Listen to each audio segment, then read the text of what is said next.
Nigeria has moved up to third place in highest cumulative caseload of COVID-19, but remains in the second position for new cases and fifth highest in cumulative deaths on the World Health Organization African region record. So why then has the Presidential Task Force on COVID-19 approved the resumption of academic activities in the country?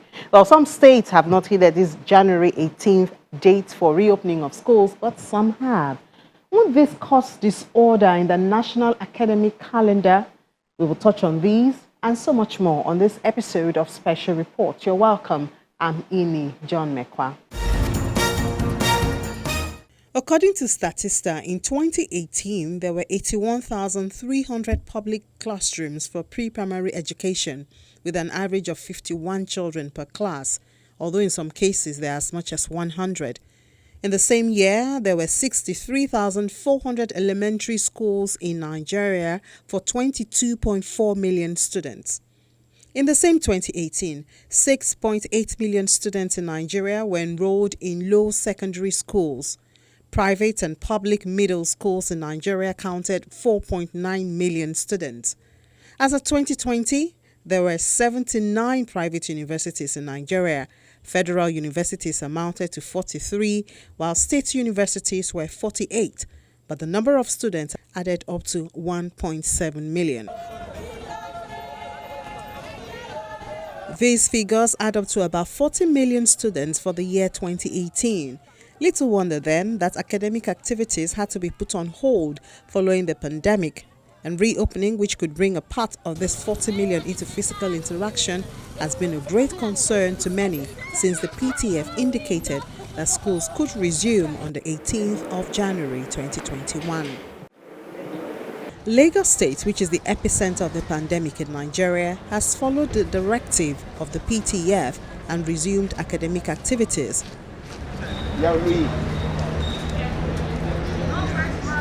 Apart from regulating safety protocols of practicing hand hygiene, wearing face masks, schools are in some cases staggering classes to allow for social distancing. They avoid morning assembly and extracurricular activities. At a particular time, you also can. The governor, Babajide Sanwo-Olu, believes that with these measures, the children are safer at school than anywhere else. What we're doing is that we're not actually even bringing all the children to school. So they're doing 1 day on, 1 day off. At best, it's 2 days or 3 days that they're coming to school. So we're not crowding the classes. We're also not crowding the pupils to come all at once. So they've also spread out, the numbers, and their furnitures have been well spread out to reflect that social distance. And why do we need to do that? There's something that we've not communicated. And there's the fact that last year, after the first lockdown and kids have to come back to school, we're still looking for about 24,000 children that have not come back to school. And so there's a challenge. If you keep them out for that long, their parents or their guardians now turn them to other things, right? Instead of ensuring that they still have time to come back and have a learning, even if it's twice a week, even if it's 3 times a week, at least it's been registered, he has a class, it's the beginning of a session, right? And you can monitor them. Once some of those things are in, we just don't want to throw them because they will just be roaming and they become endangered. You've seen incidents of, child abuse, all sort of, unprintable things that are being done to these children. So we believe to a large extent that schools sometimes happen to be the safe haven for them, and we've done a roster in which will ensure that, they keep social distance, and we're monitoring. We have not said that our position is sacrosanct and it cannot be reviewed a week down the line, right? That is not an end-to-end. It's something that if we realize and we see that compliance are also not, people are not taking responsibility, we make a recall. That's why decisions will be reviewed from time to time. The attempt to keep schools safe is national and continuous. The Minister of Environment, Mohammed Abubakar, is calling for a proactive approach and appeals to the Minister of Education for the establishment of an environmental health department in tertiary institutions, whose importance, he says, is further stressed by the pandemic.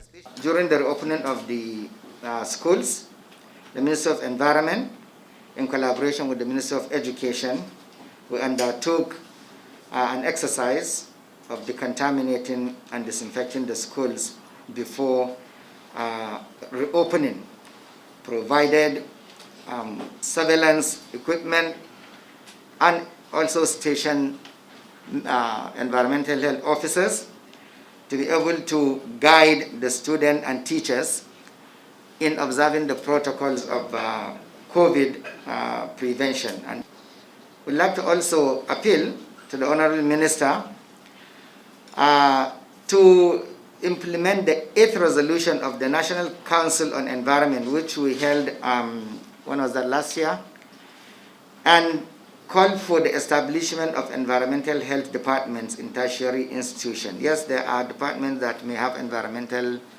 health programs, but this strictly to be able to produce environmental health officers, because we have seen how important these environmental health officers are, especially during this pandemic. For the private schools, a combination of physical and virtual learning seems to have come to stay. Schools seem to be taking advantage of their smaller numbers of enrollments, in addition to the reluctance of some parents to release their children back to learning in physical classes at this time. Mrs. Yemi Ajewale is in this group and says that the facility to keep children safe in schools have been provided and regulation is given adequate attention. First term, we didn't stagger, but what we did was blended learning, online and on site. But presently we've resumed, and what we do is that, yes, our assembly is once in a week, but it's not an assembly where they will line up, they sit down, there is that space.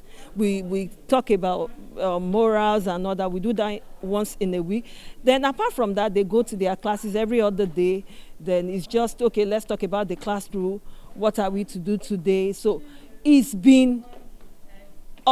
been observing the social distancing in everything we are doing. But for private school, I think because of the environment and the awareness of most of our parents, so they are aware that, okay, the children need to come with their face shield, the nose masks, and we ensure that even with our staff, even to the support staff and to the security. So it's not been an issue with those that have released their children to come, but they are always like, we need to know what is happening. And what we do again is that before now, the parents, they have access to their classrooms.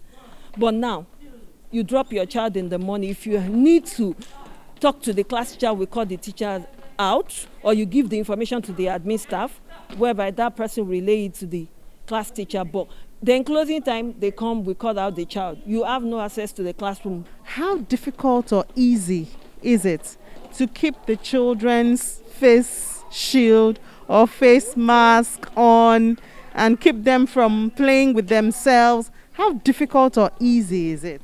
Well, it's not been easy, I must say.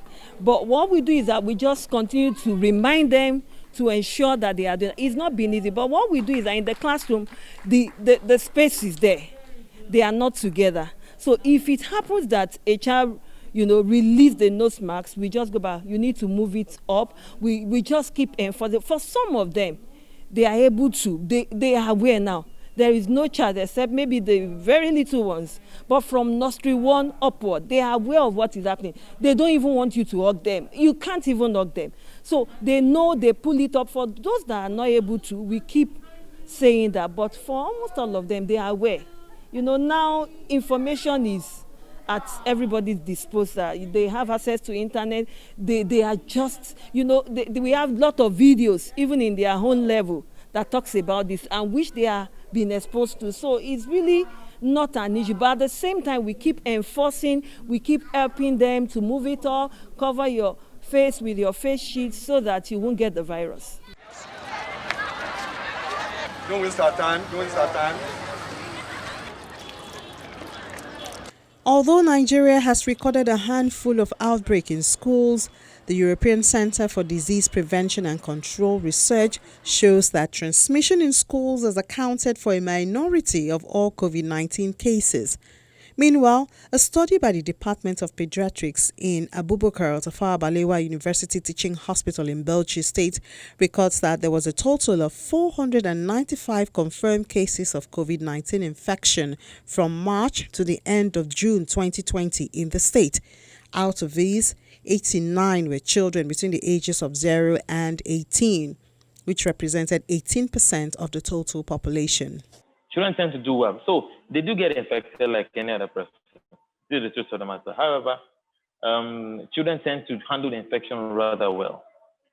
Okay, so, but however, they're able to transmit the infection from one person to another very effectively. So, yes, in terms of the children themselves, yeah, the risk to them is not that high. But it is the risk they pose to others by the fact that, schools are like bus stops where people leave from different locations and come and meet at a common location, and from there, others from there go back to different locations in the city. So you just need one person, one parent or somebody to come to that school with some infection, or a child to come, and then that child to interact with a few, and then those few take it back to different parts of the city. So the potential for that form of amplification is what is constant. The children themselves, like you rightly said, tend to do rather well. They handle these infections very well. But it is the risk they pose to amplifying the infection within the society that is the matter of concern. For parents, it's become necessary that children return to school, and so they comply with the resumption where it is allowed, but try as much as possible to play it safe. I feel if we abide by the rules and regulations of Lagos State, we should be able to cope with it and make sure we provide the necessary, how would I put it, the necessary requirements for our kids, the preventive methods necessary, like your sanitizer, face mask, and make sure they distance themselves and lecture them regularly on how to maintain that distance. And then coming back home, they should also take that same preventive method, having their bath and changing their clothes, washing their uniforms and other stuffs, and getting ready for school the next appointed time they're supposed to be in school. The school resumption, for me, I'm in support of the school resumption, subject to strict observance of COVID-19 protocols and standards. I know that many schools are yet to have full gears that will protect contact and spread of the virus, especially this era of the second wave or spike of the virus. But I think that we must continue to go to school, and our children must continue to be taught, because staying at home and not going to school, for me, is shying away from confronting the virus. Some of the parents seem to be echoing the thoughts of the children. In Ebonyi and other states where schools have resumed, the children are happy and speak on the downside of staying idle at home. I was very angry when they said that they are no more opening school. And when I heard the news that school is going to resume today, I was very happy. I feel very happy. Awesome. It was very awesome, Sha, because sitting at home is not it is not easy to stay at home doing nothing. Because when you stay idle, you observe that you will encounter many things. You'll be thinking negatively. However, students in some states like Edo and Kaduna will have to continue the wait. The government is of the opinion that with the rising figures recorded in not just their states but the country, this is not the right time for students to gather. We have decided in Edo State that schools will not reopen for now. This situation will be reviewed by February 1st. We would like schools to reopen on February 1st, depending on the situation at that point in time. Every state is supposed to evaluate its context and look at its preparedness. Much as we want our children to be back in school learning, we also don't want them to be exposed to health challenges. So what we're doing as a state is to evaluate our data, to look at our state of preparedness, and to put in measures to make sure that if we open up schools, our children are not put in undue risk. And if for any reason we have an outbreak, we should be able to handle it. Secretary, Federal Ministry of Labour and Employment. The Academic Staff Union of Universities, ASU, has insisted that it is not safe to reopen schools. The group had recently reached an agreement with the federal government over the government's refusal to meet the Memorandum of Agreement signed in 2019. The industrial action, which lasted for 9 months, only ended in December 2020 after a series of meetings. However, students are not yet back to school. July or thereabout, when government rolled out the guidelines for the opening of educational institutions, we have sensitized them to what they needed to do. Only that government has not failed. Has failed to do those things. Government has not what we expected them to do. And the universities are, of course, handicapped in many ways because they have limited resources. Actually, we didn't say schools should not reopen or universities should not reopen. We only said that before our universities are reopened, the federal government guidelines on COVID-19 protocols should be complied with. If we have where specific steps are expected to be taken before, during, and after reopening, our union would like to see government put this into practice. From our assessment of the situation, we have not seen this happening. And that gives us a lot of concern about the health and safety of our members. We need to assess the level of readiness. Readiness with reference to the readiness checklist that we have in the COVID-19 school reopening guidelines. Then we also have to see the compliance. You cannot expect them to be the ones supplying their own hand washing facilities or hand sanitizing facilities. Yes, we can say face mask, they should take responsibility. But it's about shared responsibility. And that cannot be ensured until and unless we refer to the two guidelines I talked about.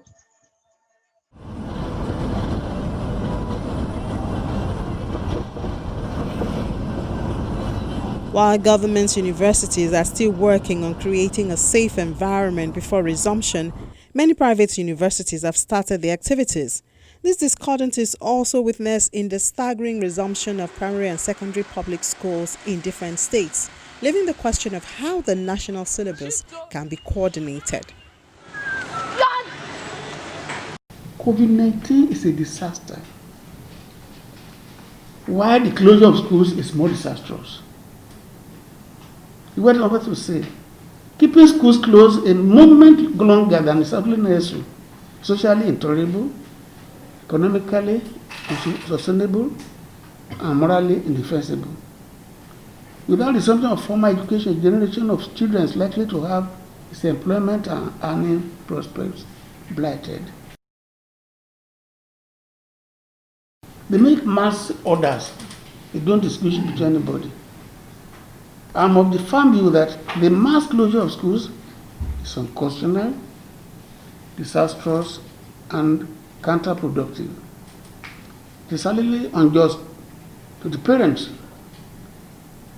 to students, teachers, and proprietors of schools like me, and also violates the rule of natural justice. You know what that means anyway. When you talk about natural justice, you must see the other side. Just like for primary and secondary schools, different higher institutions are making decisions based on specifics in their facility.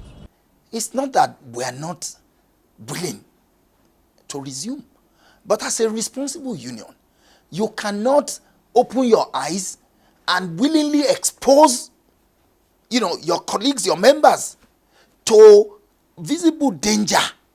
As you entered the University of Lagos, for example, I doubt whether at the gate you saw any equipment or anything that suggests that, when students are coming in, they can be sure that minimum safety requirements against the COVID pandemic has been put in place. Because of our population, we are not calling back all the students.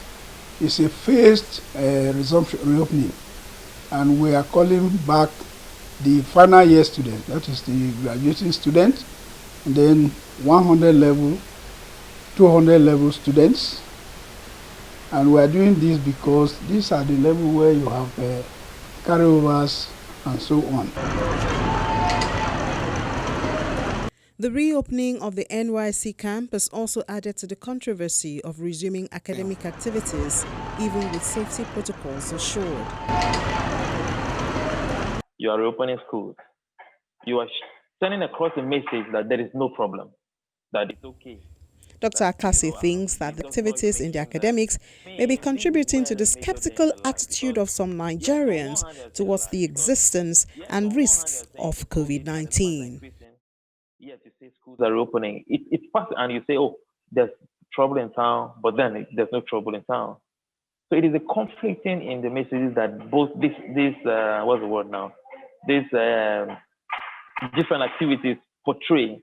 That I feel is one of the second major issue in reopening schools now. If anything, when people now, I'm a parent that have kids, so I know that we want kids to get involved in school, get out there, interact with their peers, and move on with it, developmentally and psychologically. That's a good thing. However, when we're dealing with something of this magnitude, and you want to pass across a message that says, for example, if we want schools to reopen, I'm just giving an example. If we want schools to reopen, can we do more as a society to make society safer, then by extension, schools safer? But what we're doing now is try and make schools safer, but society unsafe. And schools and other institutions like this are not compartments within society. Yes, we can say school system, judicial system, or medical. We can differentiate them into all of that. But at the end of the day, society is one. And if we're unable to pass across a consistent message that yes, all sectors are equal. So right now, the healthcare system is in emergency mode. People are working overtime. Some people are getting fatigued and falling down with illness because they're working overtime. People are unable to go home to their families. There is an emergency in the healthcare sector. People who are working in the COVID-19 facilities have not been able to live their lives for the past 1 year and running. So that is that. We're seeing things that other members of society are unable to see. So at the end of the day, it seems as if you're saying, okay, let the healthcare sector sort out itself. For the rest of our society, we're moving on and leaving the healthcare sector behind. It's not that the healthcare sector is complaining. It's the fact that is an inconsistent message that cannot solve a problem. If society needs to solve problems together, we must all put hands together and solve it. And I feel that if you're able to pass across the message to the wider members of the community that says, we have a problem, let's all put hands together and solve it. Until we do that, I feel it may be unsafe to start reopening into it. So it's not just about schools, but start creating this impression everything is fine, that schools can reopen, the NYC camps can reopen, that this can reopen. And society says, they're making empty noise after all. And that's it for this episode of the program. Please watch special reports on our YouTube channels and send in questions and comments on specialreports@channelstv.com, or you can send it through Twitter. I'm Ini John Mekwa.